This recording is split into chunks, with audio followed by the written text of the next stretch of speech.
And we're back with another podcast. Today, it's all about not being us. We're talking about switching lives with anyone. It could be someone in history. It could be a fictional character. What we would switch lives with. Just are we talking like for a day or permanently? A day, a year, whatever you'd like. Now, let's say a year. You have to be this person for a whole year. I like that, Erin. Are you down with that? Okay. Are we coming up with more than one? Because now that you've kind of changed the rules a little bit, now I've got all kinds of This ideas. is a discussion forum. We can have more. Break whatever rules we want here. So I'll start off with. Remember, we make the rules here. We make the rules. We make the rules on our podcast. No. So my person that I would be, I think that I would switch lives with, David Attenborough. And reason why, the dude not only narrates everything, he's already doing what I kind of do, but also he's seen amazing things. This guy's been around the world. Like, I want that job. He has witnessed stuff none of us will ever see. It's true. I do my voiceovers in a studio. He does his voiceovers in Alaska with a bear right next to him. True. Plus, your wife would be so happy because every time you say, "You're passing the potatoes now." It's like, I just think it would be so cool. The stuff that he has seen. I mean, you get to travel the world and do all sorts of really cool things and see things that no one else has. David it just Attenborough sounds so good to me. That just I'm already interested in that kind of stuff anyway. So like, it's so cool that his job is really interesting to me. Okay. I used his voice once to with a video of my two cats when we had them. They were wrestling. And I had David Attenborough's voice narrating it, and it was like because it was what he was narrating was a fight in the jungle, but it was like so perfect, you know. And if you out there have no idea who that is, any nature documentary that you've ever watched, you've probably heard his voice. Just Google David Attenborough. Yeah. Attenborough. Mm-hmm. Attenborough's voice. You'll hear it. Okay. Mm-hmm. I will tell you, and you guys know, I'm a big fan of Elon Musk. Oh yeah. And to be him for a year, and not just because like he's the richest man in the world, which is a bonus, I will tell you. But the guy is an amazing tech genius. Oh, you're going to attend meetings using a chainsaw? He built his own flamethrowers. You know what I mean? Don't threaten me with a good time, Aaron Hart. Just the stuff I cannot imagine the stuff his brain. That's in his brain that we're not even seeing or that he hasn't done. You know what I mean? I think he's the kind of person that his brain is moving so fast. Yes, I think that's true. That it can't keep up. That what comes out of the mouth. Yeah. Right.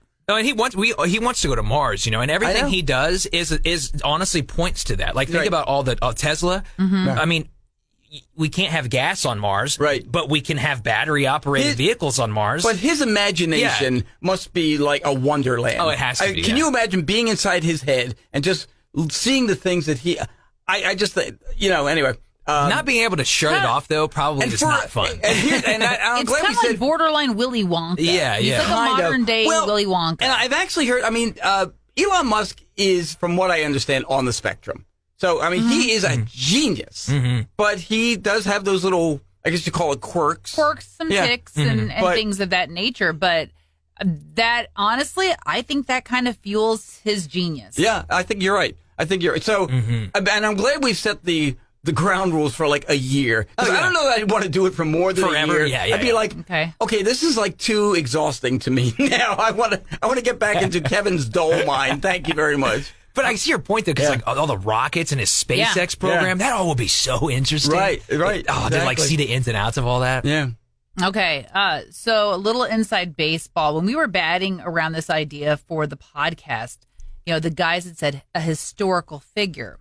So I'd come up with a historical figure, then I come into the studio and they'd come change the rules. So I'm going to throw out my historical figure first, okay? Yeah, for sure. Amelia Earhart. Oh, yes. Wow. Because she kind of proved that, women could do it too. All right. You could hop in a plane. You could break records as well. At that point, I don't think a lot of women were into aviation. No, definitely not. So she kind of drew a lot of attention to that. And I think a lot of ladies at that point who all they did they were stay-at-home moms. There weren't a lot of, obviously a lot of business owners. If they did, they ran a business maybe with their husband. I think she kind of showed women that, hey, you know what? You can do something different. You can have a different path, and that's okay. Mm-hmm. She definitely paved the way, I think, for a lot of women to be like, hey, I don't have to just do what we've been doing for hundreds of years. I can fly planes. Hey, You can do something that men can do, and you can toss your hat in the ring. There's nothing wrong with that. And maybe if you become her, you won't disappear over the Pacific, you know? You might. I mean, that is part of your fate. You get, Or you figure it out. And you get to figure out what happens. But hey, that's just it. And you She actually is come also back. one of the greatest mysteries in history. That's What true. happened to her? Did she crash? Was she just on an island? Is she in the ocean? We don't know. There are multiple stories of her over the years that she lived with this tribe and blah, blah, blah, that she found cannibals, whatever, that she was held prisoner. There's all kinds of crazy stories out there. Was it 1937? I want to say it was. So it would have been pre-World War II. I'm not sure, but anyway, it was. It's amazing too how the legends of about people get started. You know what I mean? Because it's like where did those come from? Did people just make them up, or is is there some sort of truth to some of that? You know what I mean? Right. Well, Kevin, you got another one? Did you have one? Because I have one more. I don't want to skip over you. Here, go for it. You sure? Yeah, go for it. You guys are going to laugh at this, but that's okay. Captain James T. Kirk of the Enterprise. How did I know that was coming? I know. Hey, that's okay. You know what? Captain Kirk is the original quintessential Starfleet captain. Deeply respected.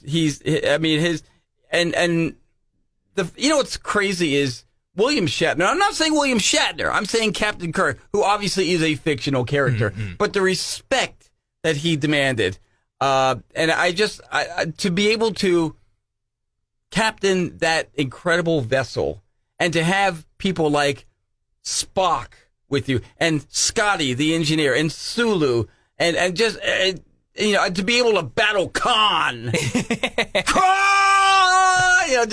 To me that is so exciting. So that is really to cool. Explore galaxies, and Captain Kirk, what a life. Okay, for me, Lara Croft, Tomb Raider. Nice. Because she was the female Indiana Jones. I mean, everybody, of course, familiar with Indiana Jones. He, was an archaeologist, went on these great adventures. Yep. And then there's Lara Croft, who, she was super mega rich, had all the great gadgets, kind of like James Bond, Yeah. But, she traveled the world. And yes, she was a Tomb Raider. And yes, she got herself into all kinds of crazy scrapes and stuff. But hello, did you see her hair? She had amazing hair. It was always shiny. It was super long. There was never a flyaway or anything. She always looked fantastic. It didn't matter if she's running through a jungle or whatnot. She always looked great. Going with Lara Croft. Are you the Angelina Jolie Lara Croft or the video game Lara Croft? I would not thumb my nose up at either one. They both looked good. Yeah, no doubt. If I had an opportunity to look good for a year, I'm all in. There was a time, I would tell you, there were millions and millions of teenage boys who were playing Tomb Raider. Yes. And it wasn't necessarily for the adventure. It was Okay, so I attempted to play Tomb Raider. I couldn't get out of training mode. That's how terrible at video games I was. To be fair, Tomb Raider, I think, was a really hard game anyway. So it was a challenging game. Yeah, I was more of a Super Mario Brothers. Yeah.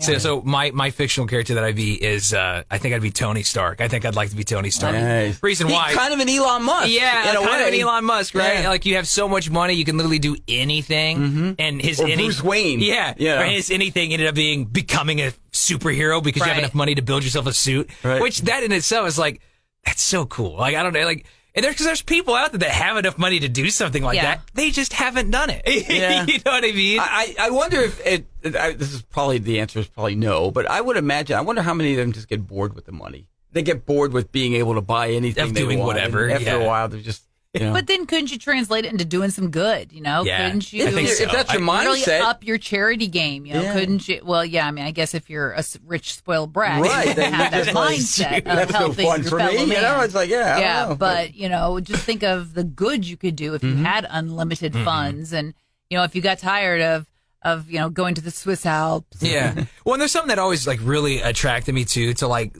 that kind of superheroes, because they don't have powers. They're just a person. They're just a dude in a suit. Yeah. So the stakes for them of what they're going up against is so much bigger than people that have all these powers. It's like, you are super. You can't die. I could get crushed immediately. Yeah. You know what I mean? So like, to me, the chances of death are much greater. And to me, that shows so much more heroism than like being like, I'm already indestructible, I should just do this, to being like, I don't know if I'm going to make it through this, but I'm going to try. You know what I mean? There's just something super humbling about that. I read something, or actually I heard an interview with, I'm trying to think I can't believe I can't think of his name now, the rich guy, Warren Buffett. Oh, yeah. Warren Buffett. I was going to say which one. Yeah, I know. There's a lot. who is, I don't know, he's definitely a top 5 or 6 richest man in the world. Sure. Okay? Yeah.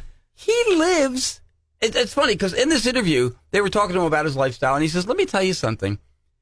The biggest thing that separates really rich people, and I number myself among them, from everybody else, is transportation. We can go anywhere we want, and we don't have to wait for an airline or anything. We have our plane just take us anywhere in the world. But other than that, we still, kind of live the life that everybody else is, yes, in very good style.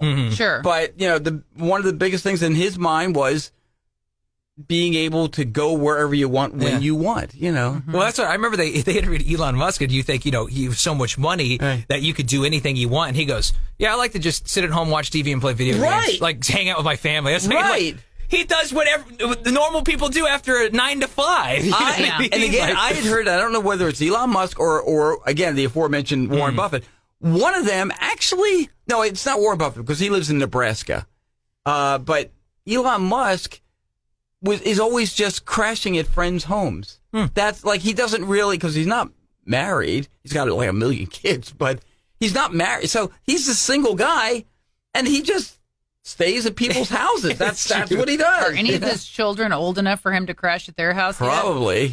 Oh, I can't remember if I was watching. Hey, whose turn is it for Dad to stay over their house tonight? It wasn't Cribs, but it was like something on like GQ, or like it's like or Vanity or something, where they invite like the actors and actresses invite them to like check out my home. Yeah. And I noticed like in that they always have a guest room, and it's like 4 other people that like are very well known. It's like they're like, oh yeah, sometimes I just have people that just stay over at my house. So you saying Elon Musk made me think it's like, you know what? Yeah, and like one of the actors had them, like every one of them sign like a wall. Oh, so like they would come and like stay or hang out, and so like and they'll stay. That's cool. The thing they'll say. I mean, not with like just any Joe Blow.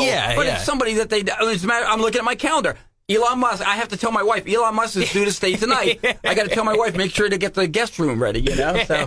But no, I always like thought that was cool. It's like they all have a room for like other guests, right? It's like we all have a guest room. See, for me, having that kind of crazy money, it wouldn't be about clothes and jewels. No way. Big, huge houses and having a staff and I'd want to travel. I want to travel, and I would want to, in some way, give back. That's what I would want to do. For sure. The rest of it, Erin is a very generous person. That doesn't impress me. The rest of it, that's not my jam. I don't need a $20 million house. Because here's my thought process on that. Now, all I do use my house for really is to sleep and store stuff. And store stuff. What it is, So it's like, why do I want something that I have to clean myself, but I know I'm not going to? So then I have to hire more people to clean my house for me. Right. Just get a nice house. You don't need this mansion. You just need something nice for yourself. We're talking about who would we trade lives for say a year. If you had the opportunity to trade lives with somebody for a year, somebody alive now, somebody from history, a fictional character, whoever, would love to see your comment. Who would you pick? Share a thought. You can email us, catcountry@mailzimmer.com. I had one more. Yeah, I want to hear it. Yes. Tell me, what is it? What do you got? Okay.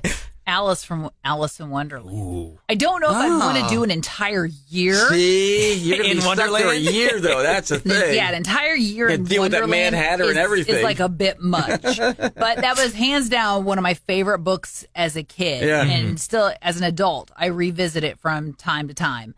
And it is. I mean, as an adult, you're like, this is nutty. Who would read this to kids? Louis Stevenson was known for, shall we say, enjoying hallucinogenics. Obviously. It's very obvious when yeah. you see the story And of it Alice shows in up in his Wonderland. work. Yeah, when you got a smoking caterpillar, I mean, that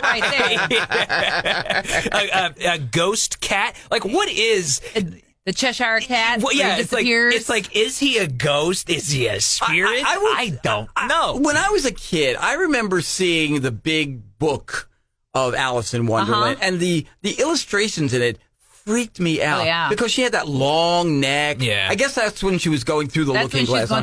going through the But potions. It and just stuff, yeah. looked weird to me, Yeah. and I was like, "This is scary." Yeah, the whole part, where she's going through and like she's eating like the little cookies, the eat me, and Yeah. like the drink me, the little potions, where she's shrinking down and she's growing taller, and I mean, What I love about Alice in Wonderland is like the Brothers Grimm fairy tales. Mm-hmm. That's So it's another one. Yeah. So it's like, it reminds me of that, right? It's like they decided not to make it super kid friendly. No. Like it's still very strange. It's for kids, but it's very strange. Goldilocks, all the fairy tales Yeah. now that are so safe for kids. At the time, they had way. very dark origins. Yeah. yeah. Goldilocks They were all and- very much cautionary tales. Right. They were what I right. like to say Disneyed up a little bit. Yeah, big time, big time. Yeah. So, but no, what I like about the aspect of Alice in Wonderland, though, is it's the adventure. Yeah. It's the not every day is the same. It's the exact opposite of how I live my life now. I'm very much a routine kind of person. I like knowing, okay, I'm going to get up at this time. I'm going to leave my house at this time. I'm going to get this done. I'm going to get the station at this time. Yeah. I'm going to get this, and this, and this God, done. you're Alice. You walk through a door and the room's completely changed. Exactly. You have no schedule Because a little nothing change makes is sense. good from time to time, and a little unpredictability is good from time to time. I can't wait to talk to Erin after she's been in Alice's body for 1 year. She's going to be back. Oh my God, I'm so freaked out. Avoiding the Queen of Hearts for an entire year. We have to lock her up. We'll have to be like, can't play any more croquet. Oh my gosh. Share your personality, your person, historical, fictional, real life, whatever. Who would you spend a year as? We'd love to hear what you say. It's this was a really good KATcast, you guys. It was I a like good this. one. There's some good stuff on there. And that is another edition of the Cat Country KATcast.